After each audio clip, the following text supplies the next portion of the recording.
Halo, balik lagi di Rumah Satu Channel. Gue sekarang mau ngebahas tentang masih tetap seputar penangkaran murai batu atau breeding murai batu ya.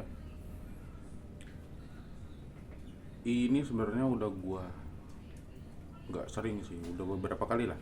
1 sampai 2 kali mungkin lebih pernah gue bahas, tapi masih ada aja yang nanya. Ya mungkin yang bertanya ini nggak nonton waktu gue bahas ini ya. Jadi beberapa waktu lalu gua melihat sebuah komentar di eh, channel gue sendiri, di komentar video gua sendiri di YouTube Rumah Satwa. Jadi bunyi pertanyaannya kalau nggak salah kurang lebih seperti ini. Bang, telur murai saya ada 3, kok tiba-tiba dilihat beberapa waktu ke depan sisa 1, yang 2-nya kemana, padahal belum waktunya menetas, bahkan dia baru beberapa hari aja mengeram, harusnya kan belum netes dong. Dan hilangnya kemana, karena dicari ke apa namanya, dicari ke dasar kandang, dicari ke kolam, dicari ke tempat pakannya. Mungkin dia pakai, mungkin sama kayak gue ya, mungkin pakai bak atau mungkin pakai apalah itulah, yang penting cukup untuk menaruh pakannya. Di dasar atau dimanapun dia cari nggak ada bekas telur atau bekas cangkang yang hilangnya itu. Jadi begini, hilangnya telur murai itu atau hilangnya telur unggas, ada banyak faktornya. Di sini gue jelaskan mungkin 2 sampai 3 faktor ya. Yang pertama, tentu saja itu gangguan dari luar. Gangguan dari luar apa?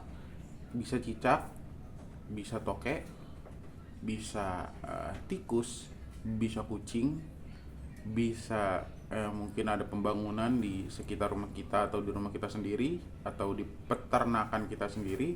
Misal ada pembangunan, renovasi atau segala macam kayak yang ya mungkin beberapa hari ini gue juga lagi ngalami kondisi atau lagi ngalami eh, kendala ya.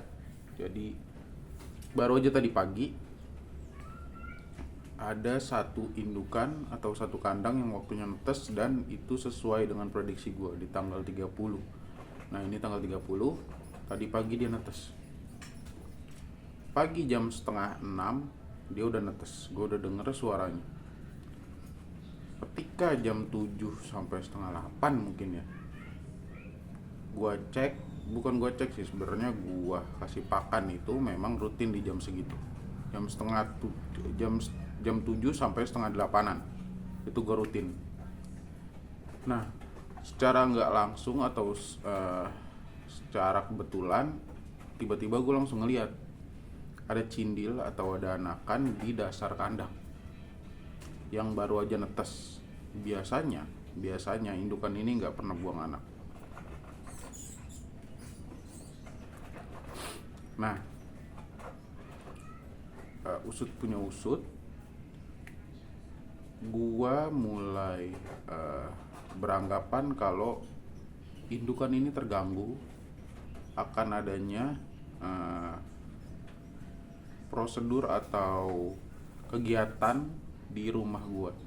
Dan kebetulan peternakan gue ini atau farm murai batu ini ada di rumah juga ya, di belakang. Nah proses renovasi rumah ini itu ada banyak proses. Nah sekarang itu lagi proses peruntuhan dinding. Peruntuhan dinding itu pasti ketok-ketok dinding dong, ketok dinding, hancurin dinding. Dan pengetokan dinding itu atau pengetokan tembok itu kan pasti ada getaran ya. Nah mungkin ini asumsi gue ya, asumsi gue, mungkin dari getaran itu berasa juga ke gelodok atau ke kandangnya. Jadi ketika si betina atau si jantannya ngelihat ada anakannya dan dia ngerasa terancam dengan kondisi sekitarnya yang merupakan getaran-getaran atau kebisingan yang mungkin gak biasa ya. Tapi kalau kebisingan di sini udah biasa.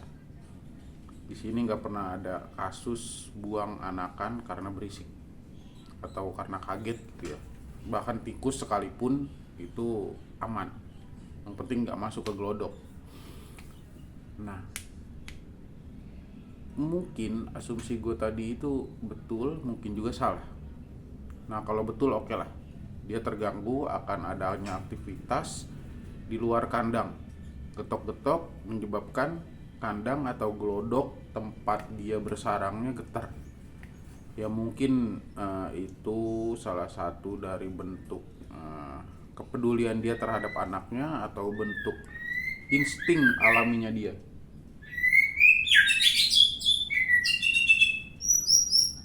Nah, itu yang tadi baru buang anak.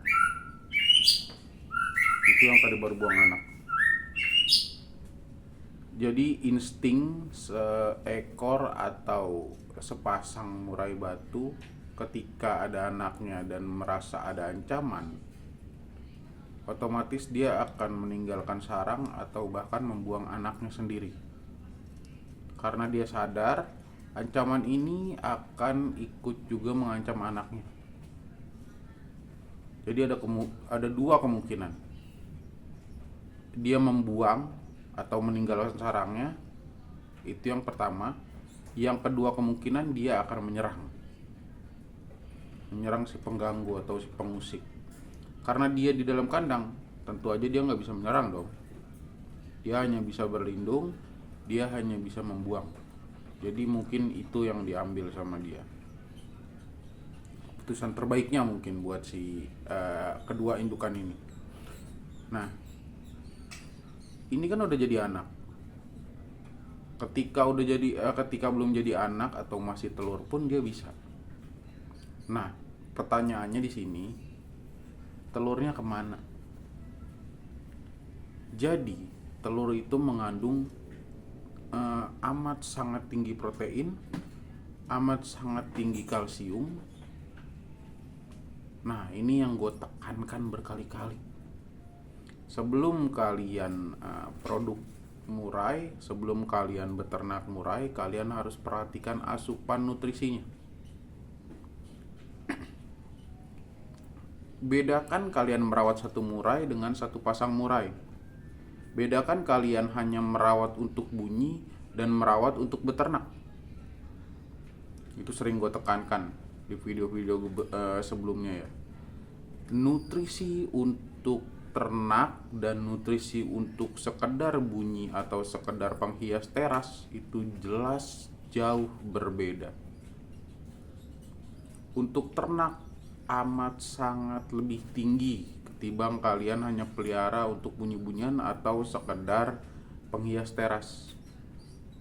Dia butuh protein yang cukup tinggi, dia butuh serat juga yang cukup tinggi, apalagi kalsium. Kalsium itu sangat penting untuk betina. Untuk betina ya.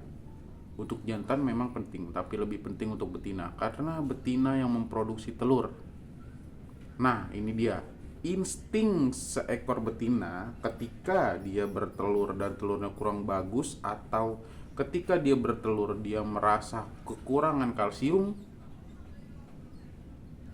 Mungkin untuk betina yang sudah mapan atau sudah berkali-kali produksi, dia akan mempertahankan telurnya walaupun jelek, walaupun dia kekurangan asupan kalsium, dia akan tetap mempertahankan telurnya atau akan tetap mengerami merawat telurnya. Tapi untuk betina yang baru produksi atau betina yang belum mapan produksinya, amat sangat besar kemungkinannya dia akan makan langsung telurnya karena dia tahu kebutuhan yang dia perlukan ada di telur itu. Apa kebutuhan yang dia perlukan? Yaitu tadi yang gue sebutin di awal. Jadi ada protein yang cukup tinggi, kalsium juga tinggi. Proteinnya di mana? Protein tentu aja di kuning dan di putih telurnya. Jadi dia ketika pecah, disedot atau dimakan si isi telurnya, ketika sisa cangkangnya akan langsung dimakan juga, karena itu tinggi sekali kalsium.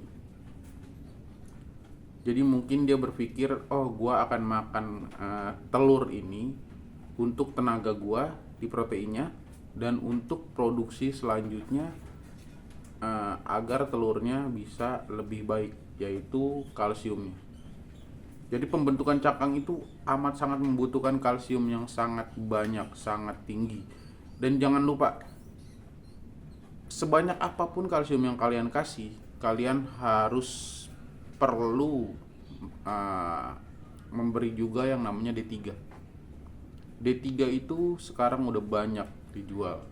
Kalau kalian nggak mau repot, cukup kalian pasang aja atau kalian setting kandang kalian agar masuk sinar matahari.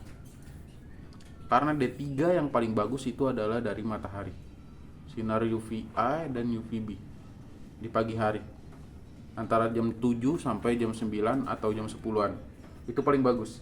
Jadi kalian kasih kalsium sebanyak apapun, kalau si murai atau si indukan ini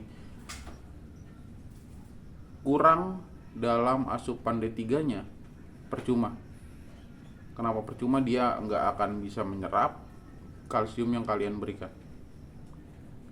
Mungkin segitu dulu ya pembahasan tentang telur yang hilang tadi. Jadi ada 2 faktor. Yang pertama gangguan dari luar atau gangguan dari dalam. Yang ketiga asupan yang kurang. Bisa asupan protein, bisa asupan kalsium. Kalau kedua asupan ini kalian udah merasa terpenuhi, ya mungkin dia nggak bisa menyerapnya. Kenapa nggak bisa menyerap? Ya tadi gue bilang, dia butuh D3 dan butuh senyawa lainnya. Itu banyak lah, kalau gue jelasin di sini akan terlalu panjang dan cukup rumit. Mungkin nanti akan gue jelaskan di video-video berikutnya. Untuk kalian yang mungkin merasakan hal-hal yang cukup rumit atau cukup susah, sulit gitu ya di penangkaran murai, bisa langsung tanyakan aja apa masalahnya. Nanti setelah gue baca akan gue buatkan video penjelasannya. Dan jika menurut kalian yang nonton sekarang nih, menurut kalian video gue bermanfaat untuk kalian dan juga bisa bermanfaat untuk orang lain, tolong di-share. Jangan lupa subscribe juga dan komen tentunya.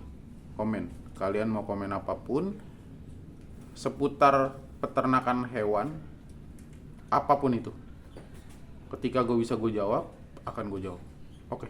Cukup sekian dulu video kali ini. Kita bertemu lagi di video-video berikutnya.